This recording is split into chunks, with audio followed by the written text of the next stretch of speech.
Assalamualaikum warahmatullahi wabarakatuh. Alhamdulillahirabbil alamin wassalatu wassalamu ala asrafil mursalin Muhammad wa ala alihi wa sahbihi ajma'in. Billahi minasyaitonir rajim. Bismillahirrahmanirrahim. Wa 'allama Adama al-asma'a kullaha thumma 'aradahum 'alal malaikati faqala anbi'uni bi asma'i haula'i in kuntum shadiqin. Al-Baqarah ayat 31. Artinya, dan dia mengajarkan kepada Adam nama-nama benda-benda seluruhnya. Kemudian mengemukakannya kepada para malaikat. Lalu berfirman, sebutkanlah nama benda-benda itu jika kalian memang orang-orang yang benar. Mereka menjawab, Maha suci Engkau. Tidak ada yang kami ketahui selain dari apa yang Engkau ajarkan kepada kami. Sesungguhnya Engkaulah yang maha mengetahui lagi maha bijaksana. Hai Adam, beritahukanlah kepada mereka nama-nama benda itu.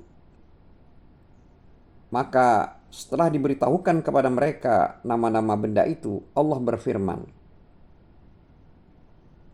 bukankah sudah kukatakan kepada kalian bahwa sesungguhnya aku mengetahui rahasia langit dan bumi, dan mengetahui apa yang kalian lahirkan dan apa yang kalian sembunyikan.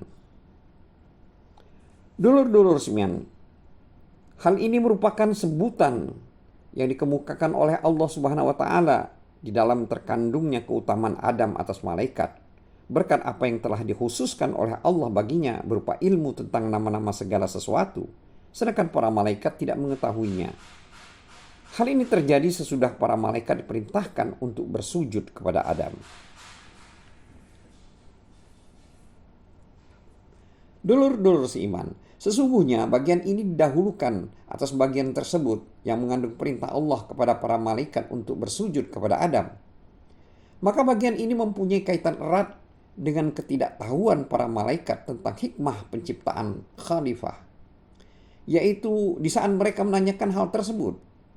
Kemudian Allah Subhanahu wa taala memberitahukan bahwa Dia mengetahui apa yang tidak mereka ketahui. Karena itulah Allah menyebutkan bagian ini sesudah hal tersebut untuk menjelaskan kepada mereka keutamaan Adam. Berkat kelebihan yang dimilikinya di atas mereka berupa ilmu pengetahuan tentang nama-nama segala sesuatu. Untuk itu Allah berfirman, dan Dia mengajarkan kepada Adam nama-nama benda-benda seluruhnya. Ayat 31 surat Al-Baqarah. As-Saddi mengatakan dari orang yang menceritakan dari Ibnu Abbas hubungan dengan makna firman Allah pada Al-Baqarah ayat 31 yang artinya, dan Dia mengajarkan kepada Adam nama-nama benda-benda seluruhnya. Dulur-dulur seiman, bahwa Allah Subhanahu wa taala mengajarkan kepada Adam nama-nama semua anaknya seorang demi seorang, dan nama-nama seluruh hewan, misalnya ini keledai, ini unta, ini kuda, dan seterusnya. Ad-Dahhak meriwayatkan dari Ibnu Abbas mengenai makna firman-Nya ini, bahwa yang dimaksud dengan nama-nama yang dikenal oleh manusia, misalnya manusia, hewan, langit, bumi, dataran rendah, laut, kuda, keledai, dan nama-nama makhluk yang serupa lainnya. Ibnu Abu Hatim dan Ibnu Jarir meriwayatkan dari hadis Asim Ibnu Kulayb dari Sa'id Ibnu Mabad dari Ibnu Abbas hubungan dengan makna ayat ini, bahwa Allah mengajarkan nama piring dan panci kepada Adam. Ibnu Abbas mengatakan, memang benar diajarkan pula nama angin yang keluar dari dubur. Menurut Mujahid, makna ayat ini adalah Allah mengajarkan kepada Adam nama semua hewan, semua jenis burung, dan nama segala sesuatu. Hal yang sama dikatakan pula oleh riwayat dari Sa'id Ibnu Jubair, Qatadah, dan lain-lainnya dari kalangan ulama salaf, bahwa Allah mengajarkan kepadanya nama-nama segala sesuatu. Ar-Rabi dalam salah satu riwayatnya mengatakan bahwa yang dimaksud ialah nama-nama malaikat. Hamid Asy-Syami mengatakan nama-nama bintang-bintang. Abdurrahman Ibnu Zaid mengatakan bahwa Allah mengajarkan kepadanya nama-nama seluruh keturunannya. Dulur-dulur seiman, Ibnu Jarir memilih pendapat yang mengatakan bahwa Allah mengajarkan kepada Adam nama-nama para malaikat dan nama-nama anak cucunya. Karena Allah Subhanahu wa taala telah berfirman, kemudian Allah mengemukakan nama-nama itu. Hal ini tercantum dalam surat Al-Baqarah ayat 31. Kalimat ini menunjukkan bahwa pengertian makhluk yang berakal. Tetapi apa yang dipilih oleh Ibnu Jarir ini bukan merupakan suatu hal yang pasti kebenarannya. Mengingat tidak mustahil bila di antara mereka ada termasuk jenis lain yang tidak berakal. Kemudian diungkapkan keseluruhannya dalam bentuk sigat makhluk yang berakal sebagai suatu prioritas. Seperti pengertian yang terkandung dalam firman Allah dalam surat An-Nur ayat 45 yang artinya, dan Allah telah menciptakan semua jenis hewan dari air, maka sebagian dari hewan itu ada yang berjalan di atas perutnya dan sebagian lain berjalan dengan dua kakinya. Sedangkan sebagian, maksudnya yang lain, berjalan dengan 4 kaki. Allah menciptakan apa yang dikehendakinya. Sesungguhnya Allah Maha Kuasa atas segala sesuatu. Dulur-dulur seiman, sahabat Abdullah ibnu Mas'ud membacanya summa aradahunna. Sedangkan Ubay ibnu Ka'ab membacanya summa aradaha. Yakni kemudian Allah mengemukakan nama-nama itu kepada para malaikat. Menurut pendapat yang sahih, Allah mengajarkan kepada Adam nama-nama segala sesuatu, yakni semua zat, sifat, dan karakternya. Seperti yang dikatakan oleh Ibnu Abbas. Hingga nama angin yang keluar dari dubur pun itu disebutkan namanya. Yakni nama-nama semua zat dan karakternya dalam bentuk mukabbar dan musaggar. Karena itu Imam Bukhari dalam tafsir ayat ini, yaitu dalam kitab tafsir, bagian dari kitab sahihnya mengatakan, telah menceritakan kepada kami Muslim ibnu Ibrahim, telah menceritakan kepada kami Hisham dari Qatadah, dari Anas ibnu Malik, bahwa Rasulullah Shallallahu Alaihi Wasallam pernah bersabda, Khalifah telah mengatakan kepadaku, telah menceritakan kepada kami Yazid ibnu Zurai, telah menceritakan kepada kami Sa'id dari Qatadah dan dari Anas dan dari Nabi SAW. Nabi SAW telah bersabda, orang-orang mukmin berkumpul di hari kiamat. Lalu mereka mengatakan, seandainya kita meminta syafaat kepada Tuhan kita, maka mereka datang kepada Adam. Lalu berkata, engkau adalah bapa umat manusia. Allah telah menciptakanmu dengan tangan kekuasaannya. Dan dia telah memerintahkan kepada para malaikatnya agar bersujud kepadamu. Serta dia telah mengajarkan kepadamu nama-nama segala sesuatu. Maka mintakanlah syafaat buat kami kepada Tuhanmu. Agar dia membebaskan kami dari tempat kami sekarang ini. Adam menjawab, aku bukanlah orang yang dapat menolong kalian. Lalu dia menyebutkan kesalahannya yang membuatnya dia merasa malu. Dia berkata, datanglah kalian kepada Nuh, karena sesungguhnya dia adalah Rasul pertama yang diutus Allah buat penduduk bumi. Lalu mereka datang kepadanya, tetapi Nuh menjawab, aku bukanlah orang yang dapat menolong kalian.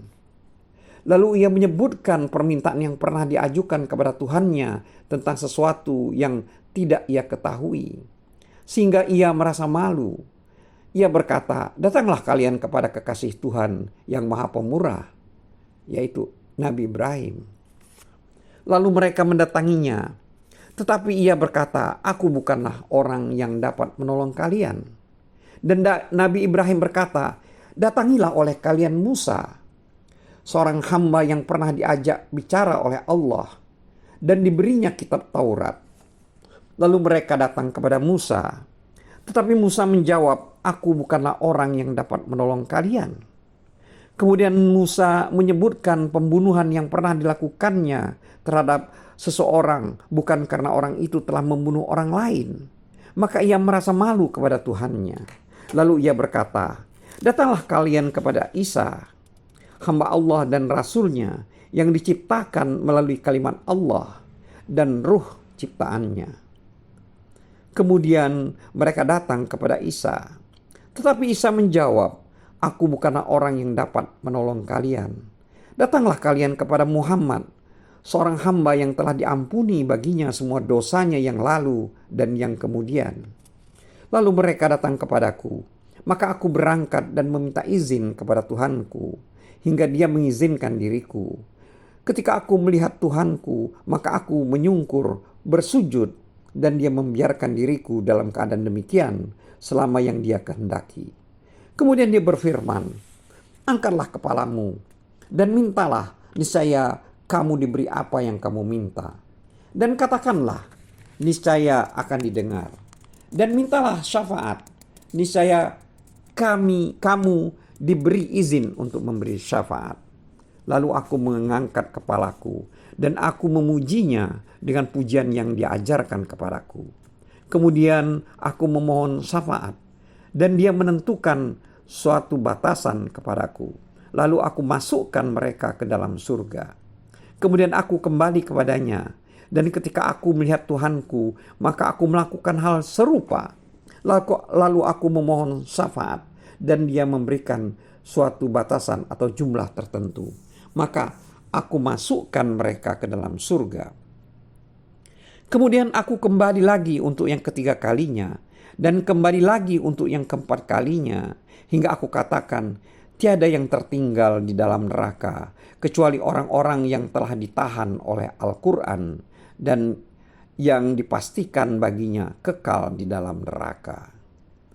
Demikianlah menurut hadis yang diketengahkan oleh Imam Bukhari dalam bab ini.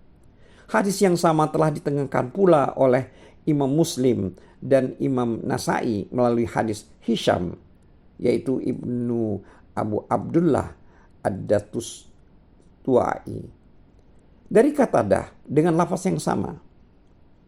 Imam Muslim, Imam Nasai, dan Imam Ibnu Majah telah mengetengahkan pula hadis ini melalui hadis Sa'id, yaitu Ibnu Abu Arubah dari Qatadah. Dulur-dulur seiman, kaitan pengetengahan hadis ini dan tujuan utamanya adalah untuk menyimpulkan bahwa sabda Rasulullah SAW yang mengatakan, "Lalu mereka mendatangi Adam dan berkata, 'Engkau adalah bapa umat manusia. Allah telah menjadikan kamu dengan tangan kekuasaannya. Dan dia telah memerintahkan kepada malaikat agar bersujud kepadamu. Dan dia telah mengajarkan kepadamu nama-nama segala sesuatu.'" Dulur-dulur sekalian, hadis ini menunjukkan bahwa Allah Subhanahu wa Ta'ala telah mengajarkan kepada Adam nama-nama semua makhluk. Karena itu disebutkan di dalam firman-Nya, yaitu surat Al-Baqarah ayat 31 ini, yang artinya kemudian Allah mengemukakan nama-nama itu kepada para malaikat. Dulur-dulur seiman, makna yang dimaksudkan adalah semua nama-nama tersebut, seperti yang dikatakan oleh Abdul Razak dari Ma'mar, dari Qatadah. Qatadah mengatakan, setelah itu Allah mengemukakan nama-nama tersebut kepada para malaikat. Lalu Allah berfirman yang tercantum dalam surat Al-Baqarah ayat 31. Firman Allah berfirman, "Sebutkanlah kepadaku nama-nama benda-benda itu jika kalian memang orang-orang yang benar." Dulur-dulur seiman, As-Saddi di dalam kitab tafsirnya meriwayatkan dari Abu Malik dan dari Abu Saleh, dari Ibnu Abbas, juga dari Murrah, dari Ibnu Mas'ud, serta sejumlah sahabat sehubungan dengan makna firman Allah tersebut, yang kalimatnya, "Dan dia mengajarkan kepada Adam nama-nama benda seluruhnya." Lalu dia mengemukakan makhluk-makhluk itu kepada para malaikat. Menurut Ibnu Jurai dari Mujahid, Setelah itu Allah mengemukakan semua makhluk yang diberi nama-nama itu kepada para malaikat. Dulur-dulur seiman, Ibnu Jarir mengatakan telah menceritakan kepada kami Al-Qasim, telah menceritakan kepada kami Al-Husain, telah menceritakan kepada kami Al-Hajjaj dari Jarir Ibnu Hazim dan Mubarak Ibnu Fadullah, dan dari Al-Hasan dan Abu Bakar, dari Al-Hasan dan Qatadah. Keduanya mengatakan bahwa Allah mengajarkan kepada Adam nama-nama segala sesuatu. Dan Allah menyebutkan segala sesuatu dengan namanya masing-masing, serta Dia mengemukakannya kepada Adam dan kelompok demi kelompok.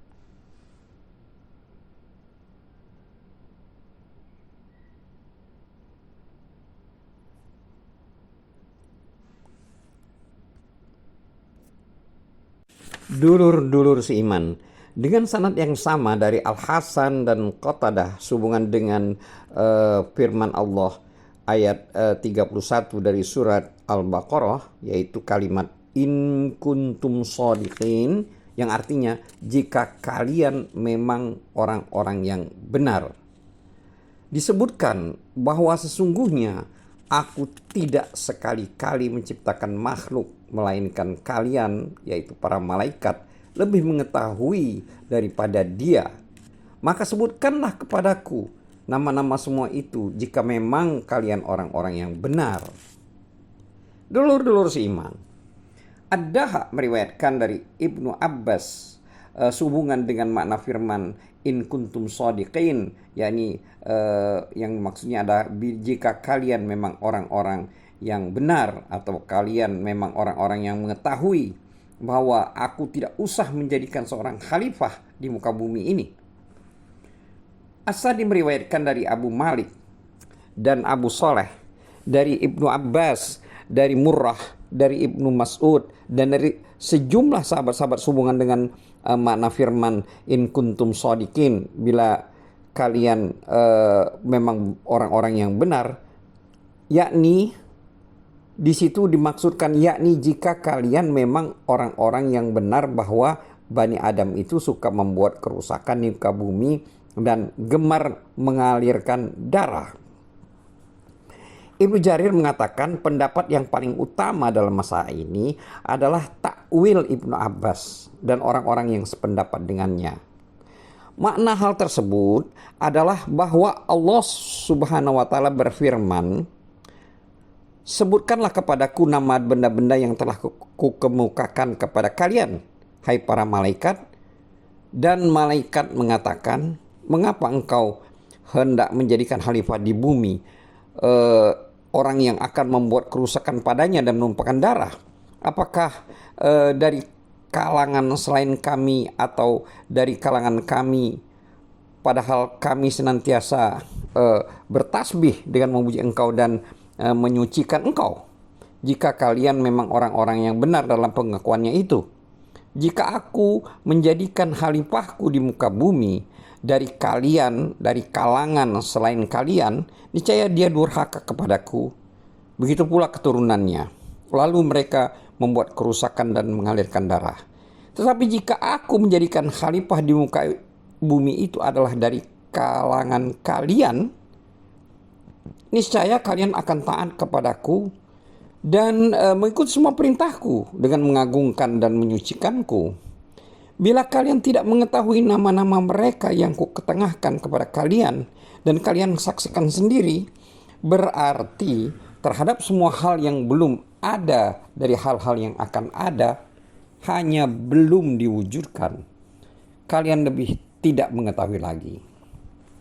Mereka kemudian para malaikat menjawab, yaitu yang dijawab pada surat Al-Baqarah ayat 32. Wallahu a'lam bissawab. Wassalamualaikum warahmatullahi wabarakatuh.